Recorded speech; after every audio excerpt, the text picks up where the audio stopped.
Fala Fogão, tá começando a primeira edição do Radar Alvinegro aqui no canal, nessa terça-feira, 1º de junho. O Botafogo tá à procura de um novo treinador, conforme você sabe, e a gente deve ter a presença de John Textor no dia a dia do Glorioso de forma muito mais intensa daqui pra frente. Isso porque ele deixou de lado a presidência do Lyon, passou a bola por lá e vai concentrar sua atenção nas palavras do próprio, no Botafogo, no Darren Brussels, antigo Molenbeek, que mudou de nome, você sabe, e também na aquisição de uma nova equipe lá na Inglaterra.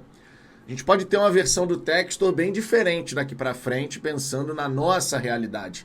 E claro, isso tem implicações. Também quero conversar com você sobre os bastidores da demissão do Paiva.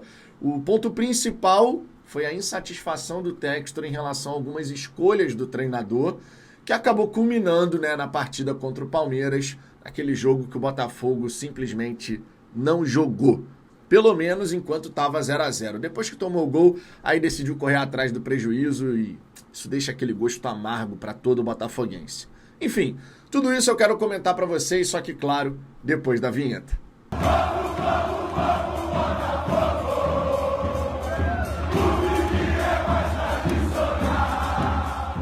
Vamos lá, Fogão, de saída eu peço por gentileza para você deixar o seu like, você sabe que isso é super importante.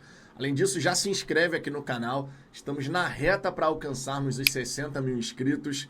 Tá demorando um pouquinho mais do que o normal, mas a gente vai chegar lá. Com a ajuda de vocês, certamente bateremos essa marca e vamos em busca de outras tantas, tão importantes aqui para a história do Fala Fogão. Sempre destacando que na hora do almoço eu vou estar aqui de volta, por volta de 1h05 da tarde, para a gente poder fazer aquela resenha, trocar aquela ideia a respeito de tudo que acontece no Botafogo e, claro, Copa do Mundo de Clubes. Inclusive, eu quero começar por aí. Nós tivemos uma vitória épica diante do Paris Saint-Germain. E isso, claro, deixou todo mundo maluco de felicidade, Porque o campeão da Libertadores venceu o campeão da Champions League foi algo assim extraordinário. Tanto é que a vitória foi comentada mundo afora. E lá nos Estados Unidos, eu e Ricardo passeando com a camisa do Botafogo, toda hora tinha alguém que apontava e falava Botafogo, Botafogo. Foi o tamanho do resultado, O campeão da América vencendo o campeão da Champions.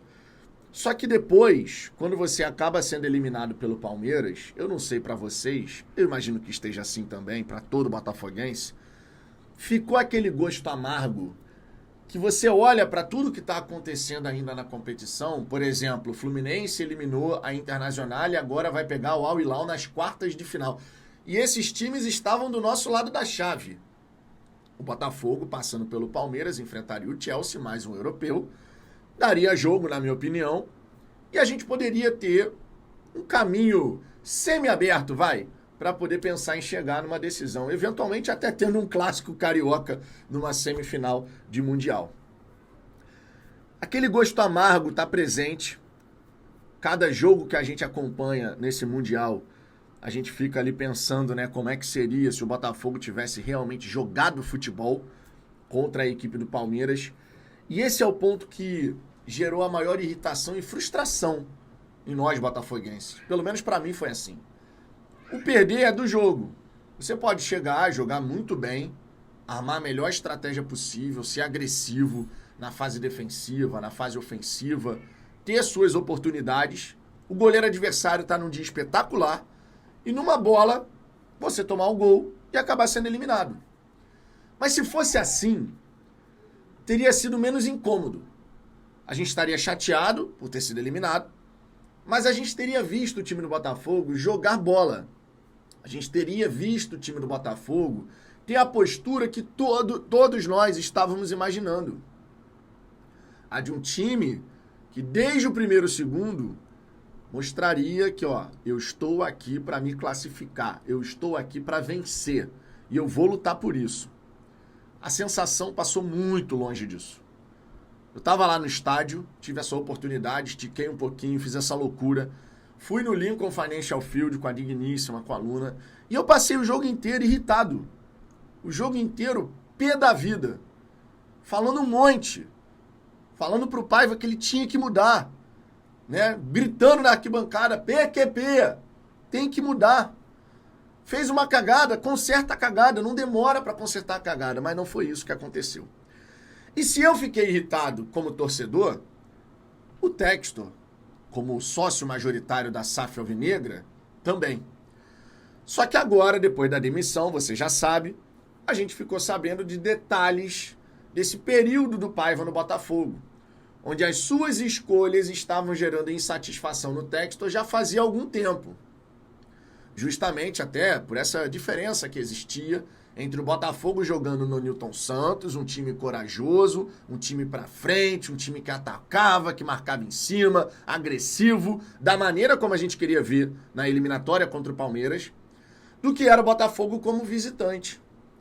Um Botafogo que jogava por uma bola, um Botafogo que por diversas vezes jogou com 3 jogadores com características de volantes, que eram volantes de origem, que não necessariamente jogaram como volante sempre. Tá? A gente tem, por exemplo, o PK, que jogou de terceiro homem de meio de campo várias e várias vezes, e não dava para dizer que você tinha 3 volantes, né? 3 volantes. Você tinha 3 volantes, porém um improvisado numa função que não era dele. E o Paiva fez isso várias e várias vezes. Contra o Palmeiras, inclusive, o Alan não atuou como volante, embora ele seja volante. O Alan, em vários momentos, ele estava marcando na saída de bola do Palmeiras ao lado do Igor Jesus. O Arthur ia para o lado e o Alan marcava lá em cima. Isso aconteceu várias vezes na passagem do Paiva pelo Botafogo. Pegar jogadores que de origem eram de outra função para pedir que eles fizessem uma outra coisa na hora do jogo. Não precisava. E pelo que já foi falado, isso era comentado, isso era falado internamente, gerada essa insatisfação, sinalizada essa insatisfação para o treinador, e o Paiva seguiu com as convicções dele. Ter convicção naquilo que você está fazendo é importante, claro. Sem dúvida que é importante. Mas quando essas suas convicções não estão surtindo o efeito, o resultado necessário, e fora de casa, jogando longe do Newton Santos, o Botafogo tinha essa dificuldade, você tinha que rever as convicções. Você tinha que ter a sagacidade de olhar para aquilo que você estava pensando, a maneira como você estava estruturando a sua equipe, longe dos seus domínios, para fazer algo diferente. O Textor sinalizou isso ao Paiva várias vezes, pelo que agora a gente está sabendo. Externamente, ninguém sabia disso. Era uma coisa interna. O Textor, através dos diretores, comunicava que, olha, por que tal jogador está jogando assim? Por que a gente está jogando com 3 volantes? Isso não é o Botafogo Way, a linha ofensiva que a gente quer para a equipe do Botafogo. O Paiva escutava, entrava por aqui, saía por aqui, ele fazia o que ele bem entendia. E o treinador, ele tem que ter a liberdade de fazer o que ele bem entende, mas ele tem que ser sagaz o suficiente, mais uma vez eu uso essa palavra, para poder entender e compreender o cenário onde ele está inserido, o contexto onde ele está inserido. Faltou isso ao Renato Paiva. Eu não acho que o Paiva não entende nada de futebol. Não acho de verdade. Falamos aqui várias e várias vezes, inclusive. Dá para você perceber no Paiva, na maneira como ele expressa o seu conhecimento, que ele sabe de futebol. Mas as convicções do Paiva foram um problema.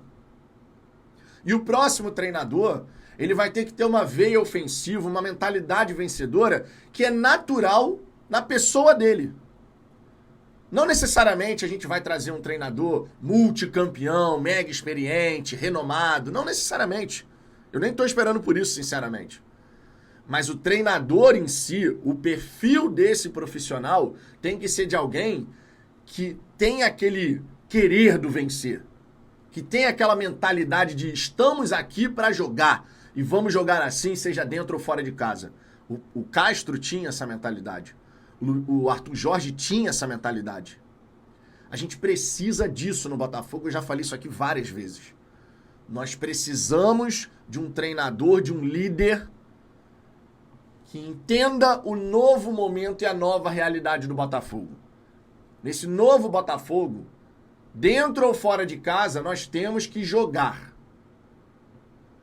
Se você vai jogar com posse de bola, se você vai jogar com verticalidade, aí é uma questão de estratégias. Mas a gente tem que jogar. É isso que o Textor exige. Lá em 2022, quando ele falava sobre o Botafogo Way, ele se referia muito a jogo posicional, posse de bola, aquela coisa até de uma escola do Barcelona, sabe? Ele queria que o Botafogo fosse reconhecido pela maneira de jogar. Ah, esses caras estão jogando como o Botafogo.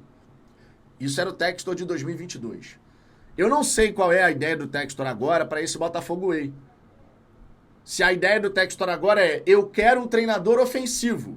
Se vai ser vertical, se vai ser com posse de bola, é uma questão de decisão do técnico. Mas, sinceramente, no lugar do Textor, eu adoraria escolher um treinador que nos desse a possibilidade de jogar como jogamos no primeiro turno de 2023, de jogar como jogamos sob o comando do Arthur Jorge, porque esse Botafogo Way do torcedor, do imaginário do torcedor, que causa um frisson no estádio Newton Santos, quando a gente começa a acelerar e entrar naquela rotação maluca, que os adversários batem cabeça, é esse o Botafogo Way que o botafoguense tem o desejo de ver constantemente. E sim, deixou uma marca. Quando o Botafogo entrava nessa rotação, depois, todo mundo falava, pô, esse time do Botafogo, irmão, tá jogando demais. E se outra equipe tentasse fazer a mesma coisa, imediatamente eles iam remeter ao Botafogo.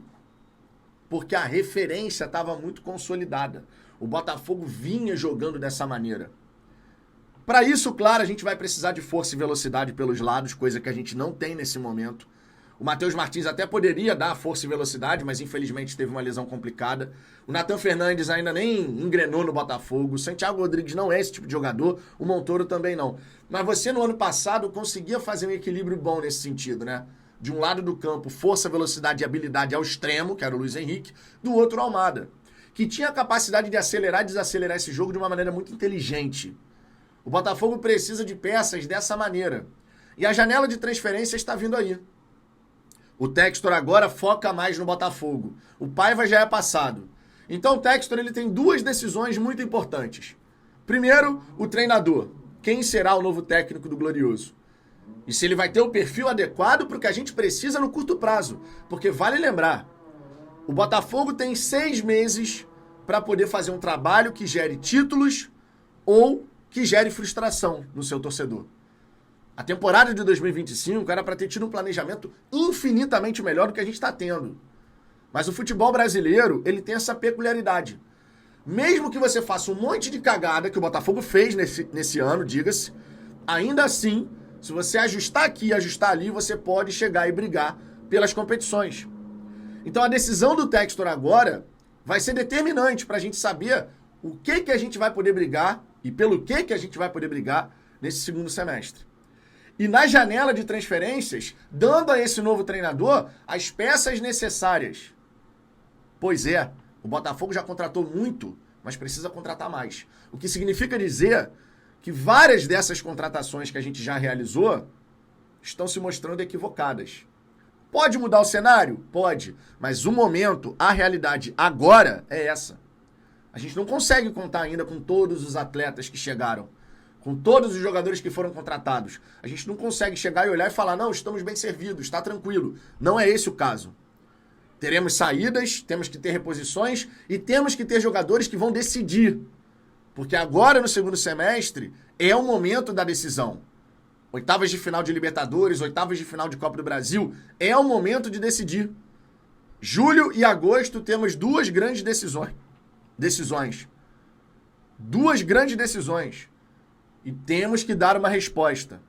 O gosto amargo que ficou pelo Mundial não pode se repetir nem na Copa do Brasil, nem na Libertadores. O brasileiro é uma outra situação. É uma maratona. E o Botafogo tem jogo pra caramba ainda pela frente. Mas nas Copas, o querer vencer, desde o primeiro e segundo, tem que se fazer presente. E se o Textor quer um treinador com veia ofensiva, esse treinador vai ter que mostrar serviço, seja dentro de casa ou fora de casa. Porque só assim a gente vai poder, de fato, nesse segundo semestre, pensar em conquistas. Caso contrário, é pensar em 2026.